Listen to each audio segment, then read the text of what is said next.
মুড়ি দিয়ে পারফেক্ট মিষ্টি বানিয়ে বাসার সবাইকে খাওয়ালাম, সবাই তো অনেক পছন্দ করছে, তাই ভাবলাম রেসিপিটা তোমাদের সাথেও শেয়ার করি। আজকে আমার মিষ্টি বানানোর মেইন উপকরণটাই হচ্ছে মুড়ি। 4 কাপ মতো মুড়ি আমি এখানে নিয়ে নিছি। 4 কাপ মুড়ি দিয়ে অনেকগুলো মিষ্টি বানানো হয়ে যাবে। মুড়িগুলোকে আমি ব্লেন্ডারে জারে নিয়ে নিয়েছি, সুন্দর মতো আমি ব্লেন্ড করে নিয়েছি। আর দেখো একদম পাউডারের মতো হয়ে গেছে, মনে হচ্ছে একদম চালেরই গুঁড়া। যাই হোক, আমি একটা প্যান বসাই দিলাম চুলাতে। 1 কাপের চাইতে একটু বেশি দুধ দিয়ে দিয়েছি, একটু জাল করে নিলাম। আর তারপর এটা একটু নেড়ে চেড়ে এর মধ্যে দিয়ে দিব চিনি। চিনি দেওয়ার পর আবারও কিছুক্ষণ ধরে নেড়ে নিচ্ছি। আর তারপর এটার ভিতরে দিয়ে দিব গুঁড়া করা মুড়িগুলো। মুড়ি দেওয়ার পর চুলার আঁচটা একদম লো রেখে আমি সবকিছু একটা স্প্যাচুলা দিয়ে মিক্স করে নিচ্ছি। ভালোভাবে মিক্স করা হয়ে গেলে এটাকে আমি খুন্তি দিয়ে তুলে একটা বাটির মধ্যে সাইড করে রেখে দিব। এইটাই আমাদের মিষ্টি বানানোর মেইন ডো। আর এদিকে প্যানের মধ্যে আমি আবারও দিয়ে দিলাম 1 কাপ পরিমাণে চিনি, আর দিয়ে দিচ্ছি 1 কাপ পরিমাণে পানি। মানে চিনি আর পানির পরিমাণটা একদম সমান সমান দিলাম। বাসায় মিষ্টি কিন্তু অনেক ভাবে বানানো যায়। এর আগেও আমি গুঁড়া দুধ দিয়ে মিষ্টি বানাইছি, রসমালাই বানাইছি, বাট এইরকম মিষ্টি আর মুড়ি দিয়ে মিষ্টি আমি ফার্স্ট টাইম ট্রাই করতেছি আর তোমাদের সাথেও শেয়ার করতেছি। যাই হোক, এখানে শিরার মধ্যে আমি দিয়ে দিলাম 3টা ফাটানো এলাচ।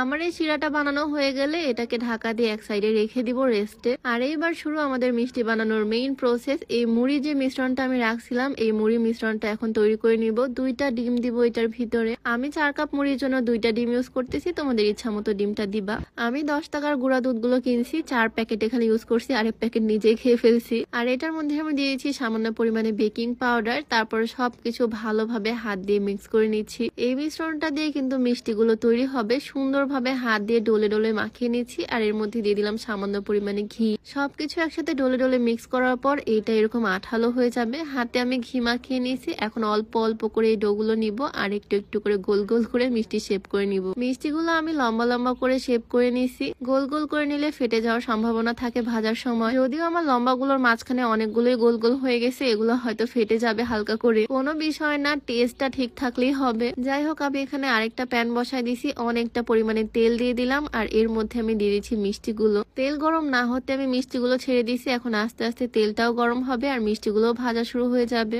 আর আমি কিন্তু চুলার আঁচটা একদম লো হিটে রাখছি, মিডিয়াম আর লো এর মাঝখানে রাখলেই হবে। কিছুক্ষণ ধরে ভেজে নেওয়ার পর দেখো কালারগুলো কত সুন্দর চলে আসছে। যখন এরকম লালচে কালার চলে আসবে আমি একটা ছাঁকনি দিয়ে সুন্দর করে উঠিয়ে নিচ্ছি একটা প্লেটের মধ্যে। দেখো কয়েকটা মিষ্টি ফেটে গেছে, এটা শেপের জন্য, কোনো ব্যাপার না, মিষ্টি পারফেক্ট হলেই হলো। এদিকে শিরাটা আবারও একটু গরম করে নিলাম আর এই ভেজে রাখা মিষ্টিগুলো শিরার মধ্যে ঢেলে দিলাম। এখনই দেখো মিষ্টিটা দেখতে কি লোভনীয় লাগতেছে, মনে হচ্ছে এখনই তুলে খেয়ে ফেলি। বেশ কিছুক্ষণ আমি শিরার মধ্যে মিষ্টিগুলোকে জাল করে নিলাম আর এটাকে এখন ঢেকে রাখবো আধা ঘন্টার জন্য। আধা ঘন্টা অপেক্ষা করার পর ঢাকনা খুলতেই দেখি মিষ্টিগুলোর অবস্থা এইরকম। দেখতে কিন্তু দারুণ হয়েছে, বাট আমি জালটা বেশি করছি, তার কারণে শিরাটা একদম কমে